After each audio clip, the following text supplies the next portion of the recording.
فیصلے کا عمل درآمد کرانے کی کوشش کی گئی۔ تو اب سوال یہ پیدا ہوا پر پٹیشنر تھا یا پلینٹف تھا، اس نے کہا کہ میں نے یہ دعویٰ اس بنا پر کیا ہے کہ یہ جو اسٹیمپ پیپر تھا وہ اعوذ باللہ من الشیطان الرجیم، بسم اللہ الرحمن الرحیم، قاسم بن سجاد تنگوانی ایڈوکیٹ کے ساتھ آپ کی خدمت میں ایک دفعہ پھر حاضر۔ اکثر یہ سوال ہم سے کیا جا سکتا ہے کہ معاہدہ عام طور پر پولیس ایک معاہدہ کرا دیتی ہے، ایک بندے نے ایک درخواست دی، درخواست کے بعد پولیس نے ان کو بلایا اور ان کا ایک فیصلہ لکھ دیا، اور فیصلہ کرنے کے بعد اس کا تحریر ہو گیا، اور اس کے بعد فیصلے کا عمل درآمد کرانے کی کوشش کی گئی۔ تو اب سوال یہ پیدا ہوتا ہے کہ پولیس کی کسٹڈی میں، یا جب بندہ اگر جیل میں ہو یا پولیس کی کسٹڈی میں ہو، تو کیا وہ معاہدہ ویلڈ ہے یا نہیں۔ تو یہاں پر ایک ریسنٹ اتھارٹی آئی ہے 1961 2025 SCMR کے پیج ہے 1961 2025، اس سال کا ہی فیصلہ ہے کہ وہاں پر یہ تھا کہ ایک بندہ جیل میں تھا، اور جیل میں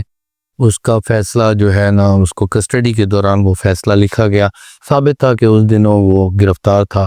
اور اسی کی اماء پر کہا گیا کہ یہ فیصلہ اس نے لکھا ہے۔ تو بعد میں انہوں نے اس معاہدے کو چیلنج کیا کہ کیا یہ معاہدہ جو تھا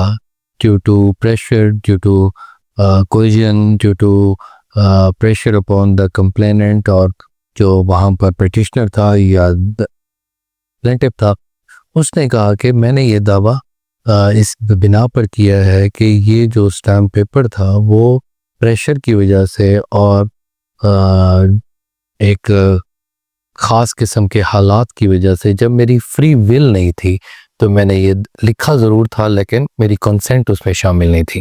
تو اس میں کیا ہوتا ہے کہ فری ول کی بہت زیادہ اہمیت سمجھی جاتی ہے کسی بھی معاہدے میں، offer, acceptance, delivery of position plus free will. اس اتھارٹی میں خاص طور پہ میں نے دیکھا، عام طور پہ کوئی بھی معاہدہ ہوتا ہے تو وہاں پر ہم یہی دیکھتے ہیں، یہی کہتے ہیں کہ آفر ہے، ایکسیپٹنس ہے، ڈیلیوری آف پوزیشن ہو گیا تو بات ختم۔ لیکن پہلی دفعہ یہ بات ایڈ میرے الفاظ میرے سامنے آئی